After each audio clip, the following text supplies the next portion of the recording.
Je donne la parole d'abord à Nathalie Karamanoukian. Je vois Inalco qui va nous parler le titre, La langue coupée. Allez-y. Voilà. La langue coupée. Pourquoi ce titre? Dans le récit autobiographique de Tritour-Bledian, Antika, la voisine qui joue le rôle de la grand-mère, est un personnage haut en couleur, lucide et révolté. Elle ne mâche pas ses mots. De la bouche d'Antika, dans Seuil, le premier volume de l'autobiographie, on entend « Ils, les Turcs, ont coupé notre langue. Qu'aurions dû céder encore ?» Tritour-Bledian est conscient qu'au-delà des intellectuels assassinés dès le premier jour du génocide, cette langue nous a fait défaut pour structurer notre pensée après la catastrophe et réfléchir à ce qui nous est arrivé, le représenter et lui donner une signification, un sens. Après des années, tout en le comprenant, c'est comme si nous ne l'avons pas encore saisi, son ampleur. Nous ne sommes pas encore à son niveau. Nous n'avons pas encore touché le fond. Le moment de la maturité n'est pas encore arrivé. Je parlerai d'abord du rôle qu'attribue l'auteur lui-même à sa langue, et puis de la catastrophe et ses conséquences dans la trilogie de Tritour-Bledian, Seuil, Le Coup et Neshan. En dernier lieu, j'aborderai l'aspect testimonial par la génération qui n'a pas traversé la catastrophe, mais qui a porté le deuil de la mémoire, qui l'a transmis à travers la littérature. Que signifie la langue pour Tritour-Bledian? Face à la volonté génocidaire d'anéantir une langue et un peuple, Tritour-Bledian sauvegarde la mémoire et la transmet. Il s'exprime ainsi. Quand l'auteur imagine, il se rappelle.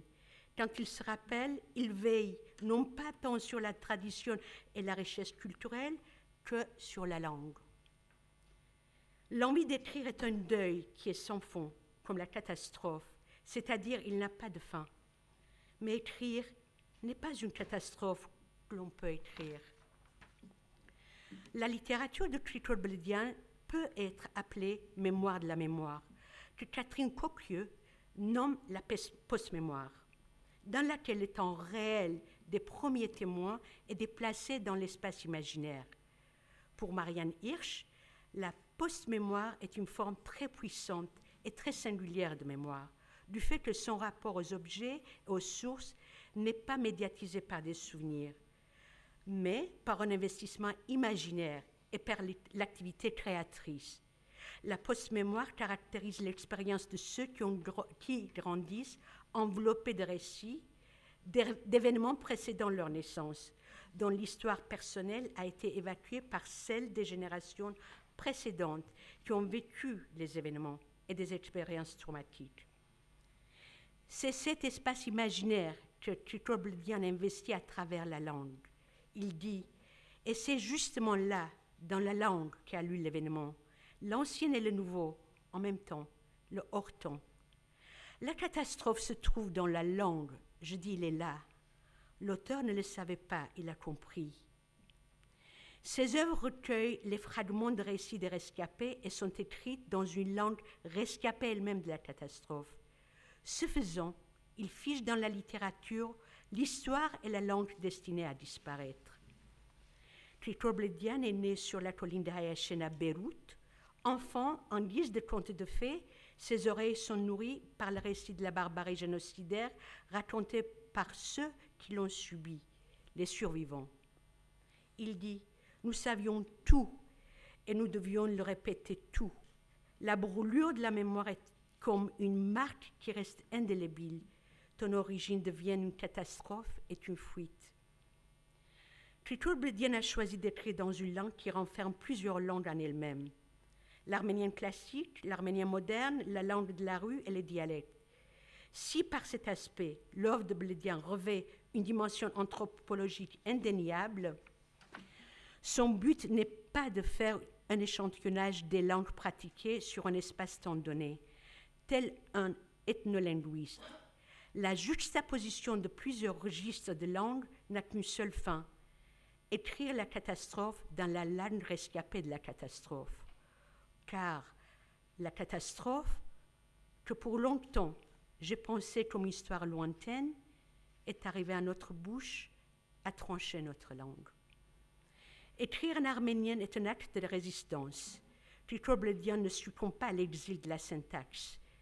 Danilo Kish, qui écrit en serbo-croate, sa langue maternelle, dit « L'on n'écrit pas simplement avec les mots, mais avec l'être, l'éthos et le mythos, la mémoire, la tradition, la culture, l'élan des associations linguistiques, avec tout ce qui, à travers l'automatisme linguistique, devient l'élan de la main, et inversement. La littérature de Tritobledian est une mise en scène langagière polyphonique entre les dialectes, le parler populaire et la langue littéraire. La langue, c'est cet espace où il crée, il devient lui-même, et c'est par elle que l'écrivain nourrit sa mémoire et son imaginaire. Toute la pensée de Tritobledian est structurée autour de la langue. Son style personnel jaillit de la forme qu'il donne à la langue. Cette langue lui permet de maintenir une distance avec la barbarie de l'événement. La trilogie. Seuil est le premier volume de la trilogie. Le Coup et Neshan sont les deuxième et troisième volumes. Seuil raconte la vie singulière de 3 survivantes du génocide par l'intermédiaire de la voix source. La voix maternelle dit « Tumbahe, garde-la toi », en lui confiant la liesse de photos. Ce mot ouvre le récit de la déportation, de l'exil et de l'instinct de survie à travers la mosaïque faite de souvenirs du pays natal, de l'expérience de la déportation et de l'installation sur une nouvelle terre. Le processus de la recomposition de la mémoire dans le deuxième récit, le coup, est déclenché par les mots « Susto, tais-toi », que le père dit à son fils. Ce père, que la violence de la catastrophe a rendu mutique, empêche son fils de poser des questions. Le sujet du deuxième récit, c'est l'ébranlement de l'humanité dans son être comme conséquence des violences subies, en particulier, comme l'a défini Janine Altounian, le lien que les survivants entretiennent avec eux-mêmes, car ils ne peuvent pas comprendre la douleur qu'ils portent en eux et qui ressemble à ces angoisses autistiques où ne subsiste pas la moindre image, le moindre sentiment, le moindre mot. Cette rupture qui se fait par rapport à soi au niveau individuel se manifeste également dans le rapport aux descendants. Cette manifestation est un des symptômes de la génération des survivants qui, muré dans son autisme, est devenu incapable de nouer des liens avec ses descendants. En conséquence, les descendants portent sourdement les traces du génocide. Ainsi, comme le remarque Tritobledian, on peut se demander si ce n'est pas cette altération qui doit être entendue comme l'un des effets les plus pervers de ce qu'on appelle la catastrophe.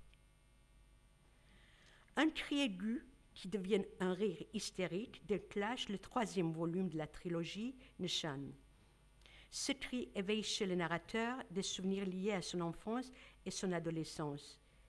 La colline de Hayashen à Beyrouth est la nouvelle terre où les survivants vivent. Elle représente la scène où se déroule la trilogie. Le récit met en évidence le dysfonctionnement d'une société déboussolée composée des survivants nostalgiques du pays d'avant et de leurs descendants, nés dans la nouvelle terre d'accueil et qui aspirent à vivre leur propre réalité. C'est la promesse d'un renouveau après le cataclysme qui porte cette génération. C'est la voix du narrateur né lui-même sur la colline qui raconte le mal-être des survivants anéantis par la barbarie et qui nous donne à voir la vie après le génocide, qui se prolonge au-delà du crime lui-même et affecte plusieurs générations. Le but du génocide étant d'anéantir l'espèce avec sa culture et sa langue, de vider l'être de son humanité. Philippe Bouchereau dit ainsi « Le rescapé est un être du hasard. Il n'a pas de raison, en effet, d'échapper au processus génocidaire. Le rescapé, un reste, un hasard, ce rien non calculé, non prémédité, c'est sans raison de l'humanité disparue. » Les traces du génocide que l'acuité des sens du narrateur encore enfant a captées dans la chair même des survivants sont portées à notre connaissance avec précision. Tous les signes d'une société traumatisée, ébranlée, se déroulent devant nos yeux. Philippe Bouchereau dit que le génocide est sans raison et vise la disparition de l'humanité de l'autre. Le but est d'éliminer le groupe en tant qu'humanité. Le génocide est humanicide. La trilogie nous fait voir les marques d'humanicide portées par plusieurs générations comme un sceau sur le front. Je vais aborder le troisième point, l'affection du réel. Le récit autobiographique en 8 volumes de Trito Bledian part d'une liasse de photos que la mère du narrateur lui confie, accompagnée du récit du temps avant sa naissance. Cette preuve tangible qui donne naissance à l'œuvre de Bledian est comparable dans son essence à la valise qui cachait les archives de l'enfant Danilo Kish, qui, arrivé à l'âge adulte, l'a exploité pour écrire son œuvre également autobiographique. Il dit « Car sans tout cela, sans ces papiers, sans ces photographies, je serais sans doute convaincu aujourd'hui que rien de tout cela n'a été, que c'est une histoire inventée après coup, rêvée. » Enfant, Danilo Kish a vécu la disparition de son père, tandis que Trito Bledian a grandi enveloppé du récit du génocide sans l'avoir vécu directement. On retrouve chez les deux écrivains l'importance de la parole et du souvenir des sensations ressenties en tant qu'enfants qui gravent leur marque sur le front comme un sceau et deviennent indélébiles par la brûlure de la mémoire. Les deux écrivains trouvent leur exutoire dans la littérature et deviennent intarissables comme le génocide lui-même, infiniment immense. Cette acuité des sens pendant l'enfance qui capte la réalité par la perception a fait l'objet d'un vaste champ de recherche que Froza Pejoska Bouchereau a étudié. Cela concerne la littérature testimoniale des enfants survivants qui se différencie du témoignage des adultes d'après la théorie établie par Aaron Appelfeld en 1999. Concernant le témoignage des enfants, ceux-ci ont comme référence la perception et non les données factuelles rapportées par les adultes. Si ces derniers reconstruisent l'événement par la mémoire, les enfants ont recours à la perception, c'est-à-dire aux sensations et aux sentiments créés par l'événement pour le reconstruire. La recomposition de la mémoire se fait par l'imaginaire nourri par les sens. L'écriture testimoniale des enfants n'a qu'une seule source, l'imagination qui rassemble les fragments de l'événement, les ordonne et les agence. Quand la réalité d'un fait réel devient irréelle et étrange par le caractère extraordinaire de l'événement, tel que la barbarie génocidaire, alors la réalité se trouve étrangéisée et ne peut redevenir réelle que par la fiction. C'est en s'appuyant sur des faits authentiques, histoire, géographie, journaux, photos, archives, etc., et en recourant à une nouvelle forme littéraire que l'on appelle fiction ou documentaire imaginaire, que la fiction du réel est née. Froza Pejoska Bouchereau nomme ses écrivains les témoins au futur, c'est-à-dire ceux qui, selon la définition de Danilo Kish, traversent la phase de la congélation, de leurs souvenirs et des sensations accumulées dans leur jeune âge. Il y a un temps de latence, d'incubation et de maturation de l'esprit qui précède le moment où les sensations vécues peuvent être formulées. C'est ce qu'on observe chez Danilo Kish et Trito Bledian. Il en va de même d'Imre Kertész, prix Nobel de la littérature en 2002.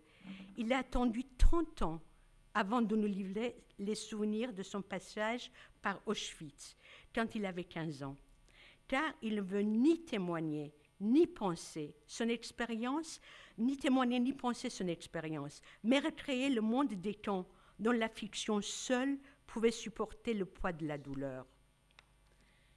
Dans la trajectoire de la littérature post-mémoire, les récits de ces écrivains reconstruisent au seuil de la littérature la fiction du réel. Leur caractéristique majeure réside dans la volonté de raconter la catastrophe collective et individuelle, sans pathos ni lamentation. La narration est portée par une voix impitoyablement indifférente et sans scrupule, signe d'une prise de distance de ces auteurs par rapport à l'histoire. En guise de conclusion, je me pose la question de savoir sur quoi peut déboucher une existence faite de marques indélébiles sur le front que l'on porte comme un deuil sans fin. Lisons la survivante rwandaise Esther Mukhawayo dans Le mal de vérité de Catherine Koklio.